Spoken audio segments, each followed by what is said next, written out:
салом алейкум тамошобинони гиромӣ. Шабакаи Осиёи марказӣ ва ман Малвина Манзар ва шуморо ба барномаи иттилоотии имрӯз хушомадед мегӯям.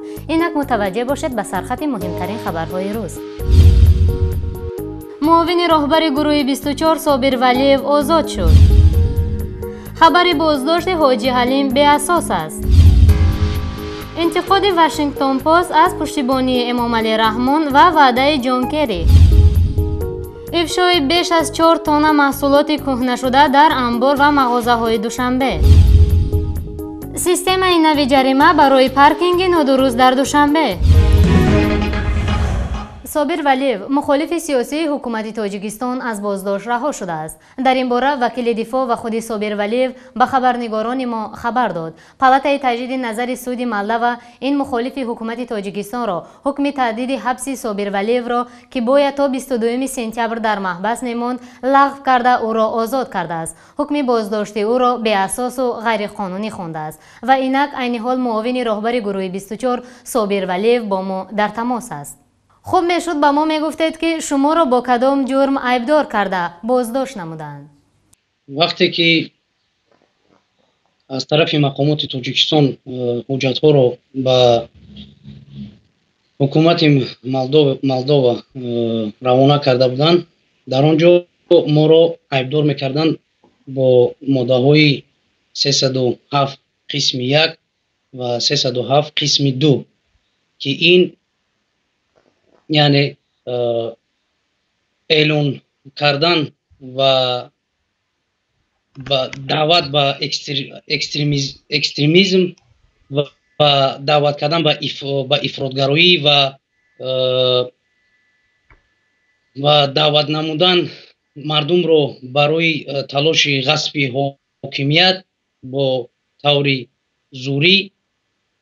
ин буд айбномаҳои ҳукумати Тоҷикистон ва айби дигарашон онҳо моро айбдор мекарданд 307 қисми 2, ин яъне ки иштирок намудан дар чунин гурӯҳ ва ҳамчунин мо ки муовини раҳбари гурӯҳи 24 будем ва моро бо чунин айбномаҳо айбдор мекарданд.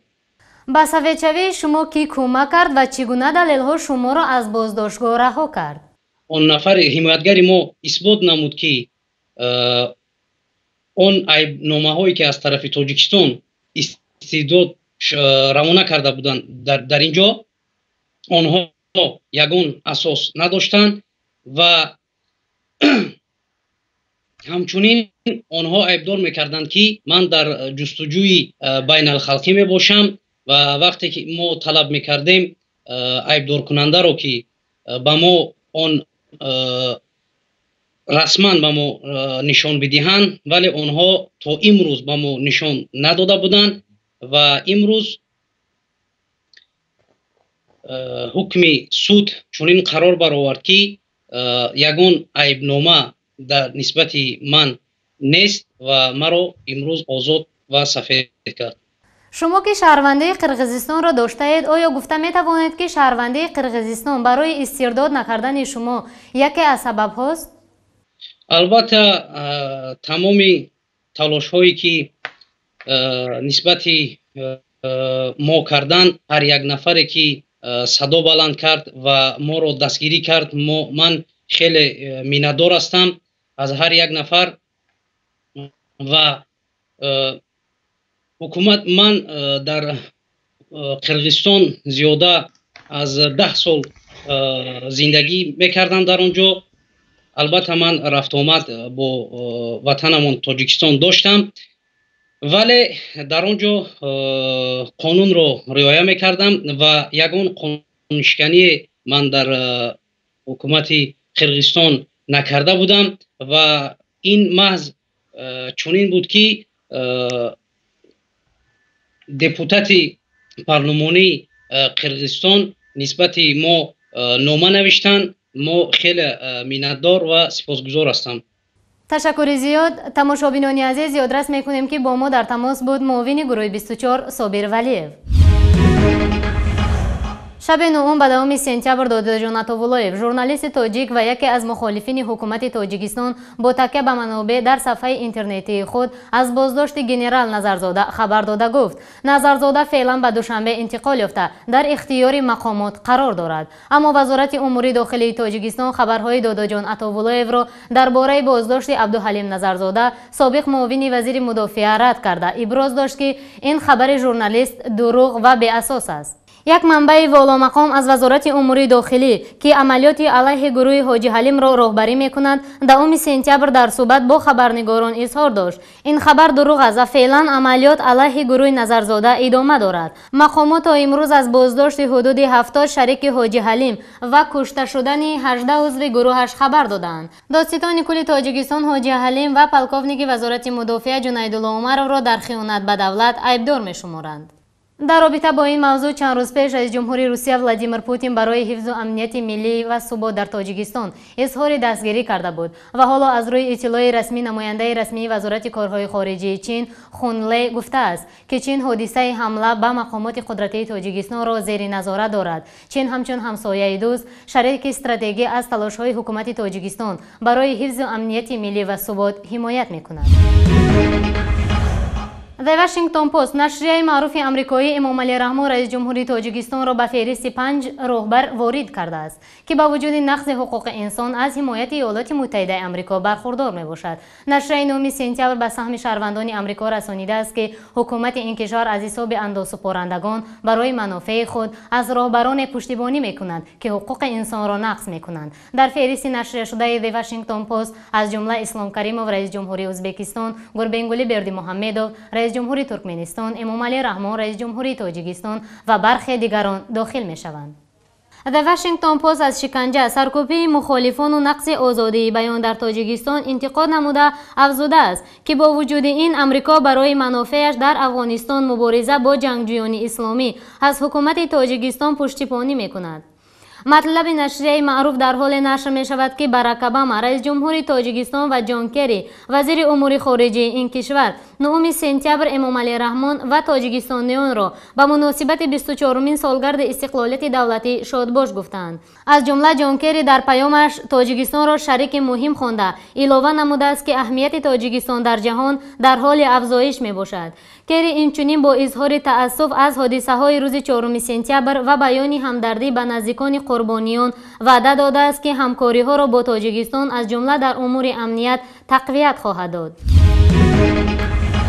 تنها در یک انبار نگهداری محصولات عضوقه در شهر دوشنبه زیاده 3.5 تن محصولات خوراکواری کهنه شده افشا شده است. بنا به اطلاع دفتر مطبوعات تاجیک استاندارد، مسئولین انبار نگهداری محصولات جمعیت دارای مسئولیتش محدود فردوسی برتر اکو با وجود گذشتن مهلت استعمال محصولات گوناگون آن را در انبار خود نگاه داشته از استفاده نبرآوردند. در این انبار 334 کیلوگرم کارتوشکای بیرون شده، 621 کیلوگرم محصولات قنادی، 150 کیلوگرم دانه افتاپرست، 324 کیلوگرم کنسروی لوبیوگی و زردآلو، 1700 کیلوگرم کنسروی ماهیگی و 432 کیلوگرم گوشت مرغ دریافت شده است. با گذرانیدن یک رید مسئولین تاجیک استاندارد همچنین از یکچند نقطه‌های سودای پایتخت 765 لیتر نوشاکی‌های تشنه‌شکن، 196 کیلوگرم محصولات قنادی، 31 کیلوگرم قندچه‌های استحصال جمهوری چین، 12 کیلوگرم چای خشک، 20 کیلوگرم محصولات شیری و مانند این آشکار و از معاملات گرفته شدند.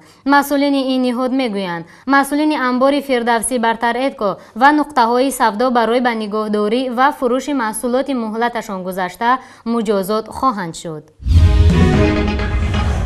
تماشابینان عزیز، حالا فرصت خبرهای دیگر منطقه به طور کوتاه پیشکش شماست. آقاخان 4 روز 9 سپتامبر در پیام شادباشیش امامعلی رحمان رئیس جمهوری تاجیکستان و مردم کشور را با 24مین سالگرد استقلالیت دولتی تبریک گفته اظهار امید کرده است که آینده نزدیک از تاجیکستان بازدید و با رئیس جمهور کشور جریان کار در ساختمان دانشگاه آسیای مرکزی در خاروخ و دیگر لایحه‌های بنیاد آقاخان را بررسی خواهد کرد. راهبر اسماعیلیان جهان تاکید نموده است که بنیاد آقاخان همکاری‌ها را با حکومت تاجیکستان به منفعت مردم گسترش می‌دهد و برای عملی سازی نقشه‌های حکومت در امور رشد اقتصادی و اجتماعی مساعدت می‌کند. در برابر بسته شدن در سفارت امریکا در تاریخ 5 سپتامبر، سیوزن الیتو سفیر امریکا در تاجیکستان خود همان روز نیز در صفحه فیسبوکی خود از شهروندان امریکا خواست که از سفر به بیرون از پایتخت خودداری کرده از حضور یافتن در میان مردم زیاد پرهیزی نمایند. حالا سفارت ایالات متحده آمریکا در دوشنبه پس از تعطیل روز گذشته وابسته به جشن استقلال تاجیکستان کارش را به طور معمولی ادامه داده ایستاده است. تجلیل جشن 3000 سالگی حصار تا روز 24 اکتبر موقوف گذاشته شده است. دستگاه حکومت ناحیه ایصار ابراز می نماید که جشن 3000 سالگی حصار در دهه اول ماه اکتبر تجلیل خواهد شد. با گفته نماینده دستگاه تا به حال سنه انیق تجلیل این جشن در ماه اکتبر معین نشده است. یادرس می شویم که طبق قرار حکومت تاجیکستان از 1 مارس سال 2012 که زیر آن رئیس جمهور امام علی رحمان امضا گذاشته است، سنه تجلیل جشن 3000 سالگی حصار روز 2 سپتامبر سال 2015 مقرر کرده شده بود. ساعت 1 شب امروز زمین لرزه 5.4 بین افغانستان و تاجیکستان را به لرزه آورد. بنا به اطلاع مرکز زلزله سنجی ایالات متحده آمریکا، مرکز زمین لرزه در قطارکوه‌های هندوکوش بوده. لرزش زمین در دوشنبه نیز به مشاهده می رسید. دادگاه ناحیه لومانوسوی روسیه عقد نیکای شهروند 20 ساله تاجیکستان و زن 44 ساله روس را تقلب خوانده است. بنا به اطلاع رسانه‌های روسی، شهروند تاجیکستان اقرار کرده است که هدف از عقد نیکا با او شهروندی روسیه در روز 28 ایول سال 2015 دریافت اجازت برای اقامت موقتی بود. بعد عقد نیکا این جفت با هم بار هم وانخورده زندگی مشترک نداشتند، می نویسد وسایط اخباری عامه. بررسی این قضیه در پی معلومات شعبه مهاجرت شهر پترزبورگ شروع شده است. این نهاد با دادستان لومانوسوف اطلاعی را ارائه کرده است که از احتمال جای داشتن دلیل نیکا تقلبی میگوید. حکومت شهر دوشنبه میخواهد سیستم نو را برآورد که این امکان میدهد پیش روی تنبه‌شوی در جاده‌های پایتخت گرفته شود. تنبه‌شوی ماشین‌ها و یا پروبکا در شهر دوشنبه پایتخت تاجیکستان یک مصیبت شده است و روزی نیست که یک نفر ویدیوی ماشین‌های زیاد را در شبکه‌های اجتماعی نگذارد که پسی هم ایستاده‌اند و به ایست سیگنال می‌دهند. صدمه و دشنام یکدیگر از داخل ماشین‌ها و دست به گریبان شدن رانندگان هنگام این تنبه‌شوی‌ها هم کسی را به حیرت نمی‌آورد.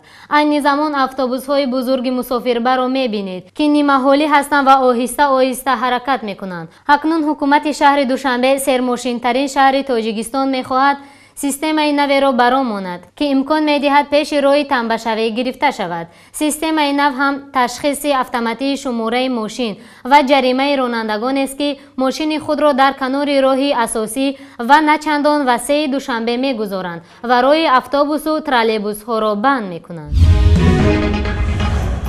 اینجا به پایان برنامه اطلاعاتی امروز رسیدیم. تا بخش‌های نوبتی، خدا نگهبانتان.